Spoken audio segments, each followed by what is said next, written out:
Good morning students, welcome back to Alternative Gates. So in the previous video we discussed about a pseudo NMOS logic. So in the pseudo NMOS logic the problems were raised. One is nothing but a static problem and the second one is called as a ratio logic. In order to eliminate those two, we go for a other logic that is called as a dynamic CMOS logic.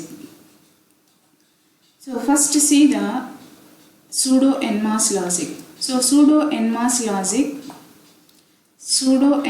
logic having a pull down network and pull up having only the p-type transistor. That means load having only the p-type. That p-type is connected to ground. So this is a pseudo NMOS logic. But in the dynamic CMOS logic, here we need one more transistor, that is a NMOS transistor here. So pull down network, here also pull down network, same.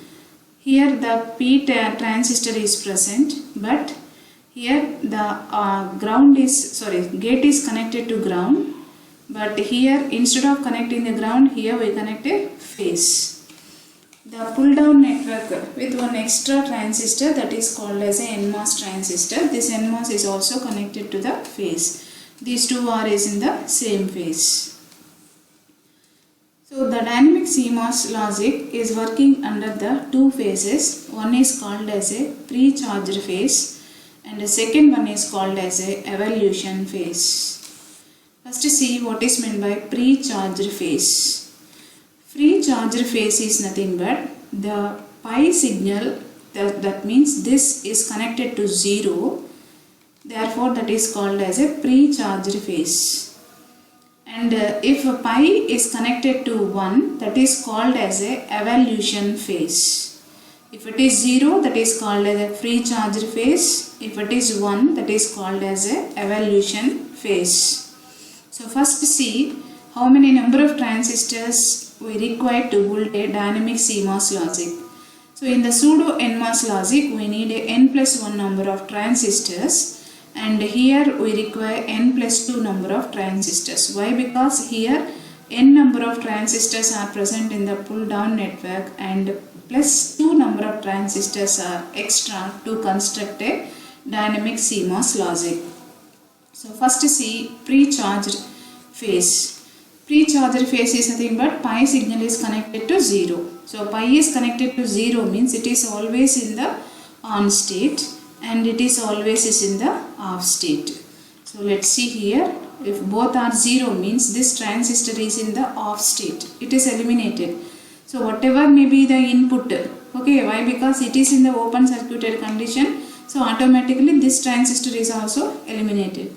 So what is the output here? So the output is nothing but the capacitor is charges through the supply voltage VDD. So therefore Vout is equal to VDD.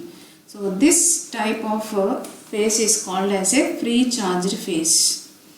And the second phase is nothing but a evolution phase.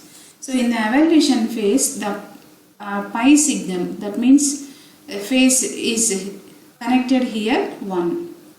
If it is 1, so it is 1 means it is in the open circuited condition. So it simply the PMOS transistor is off. PMOS transistor is off means here no need to that means consider this transistor.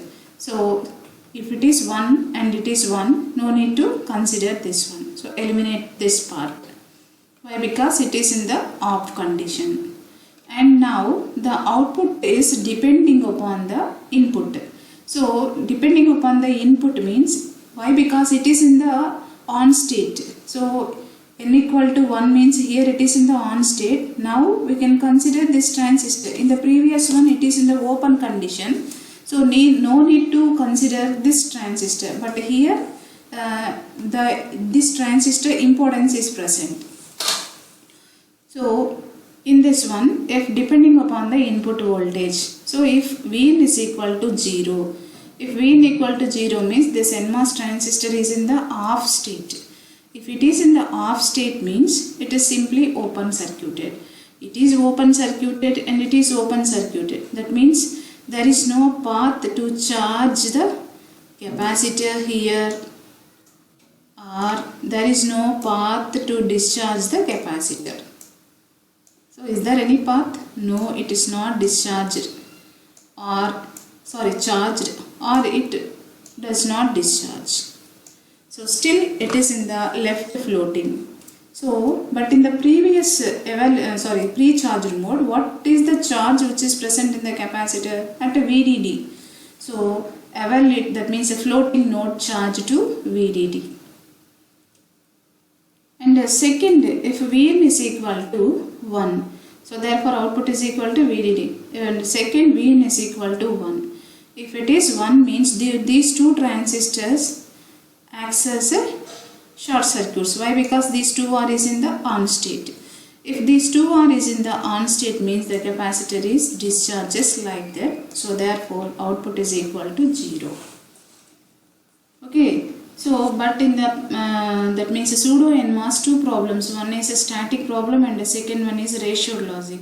Those two are eliminated here. How is it possible means? Observe here. There is no path between the supply and ground. Is there any pull-up network? No. Here also pull-up is not present. No path between the supply and ground. No static problem is present.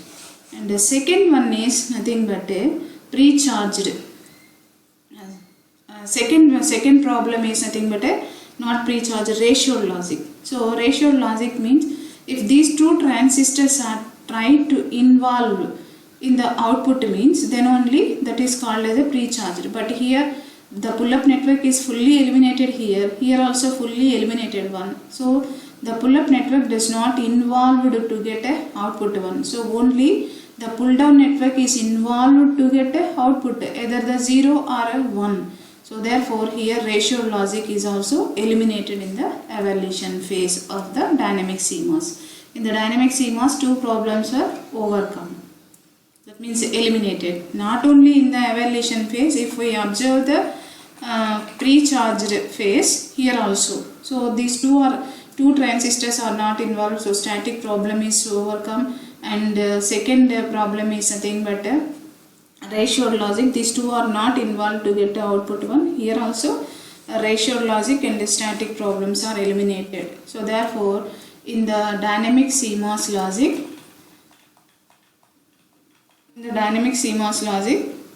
static and pre-charger problems were eliminated.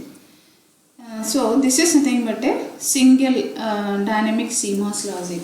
The single gate by itself no use. We have to connect one gate to other. But that means by using a single gate there is no use. We have to connect one gate to other. Then only some application will applicable. So that is nothing but a second one. So here static problem, no static problem, and there is no ratioed logic. And see here, this is nothing but the phasor diagram for the dynamic CMOS. So monotonically the input is changed. So the A is nothing but the input, it is 0. Sorry, it is 1 and it is 0. So it is 1 means this is 0. This is 0 means it is 1. So it is a change from 0 to 1 means it takes some time because of the glitcher. Glitcher means changing to 0 to 1. So this is evaluation phase, and here after reaching this point the output should rises but does not. Why? Because it takes some time to rise the output. So that is nothing but a dynamic CMOS. See the advantages of dynamic CMOS. It is a low power dissipation, and the second one is nothing but a large noise margin and a small area due to less number of transistors when compared to the standard CMOS. And here the output cannot be charged to logic high in the evaluation phase. Okay, so PMOS is a pull-up network is in the half state.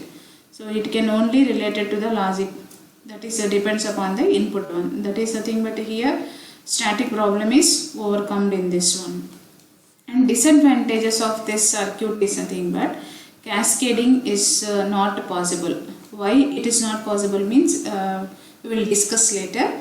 So cascading is not a possible one, and the second one, monotonicity is the problem. So these two are the problems are present in the dynamic CMOS logic.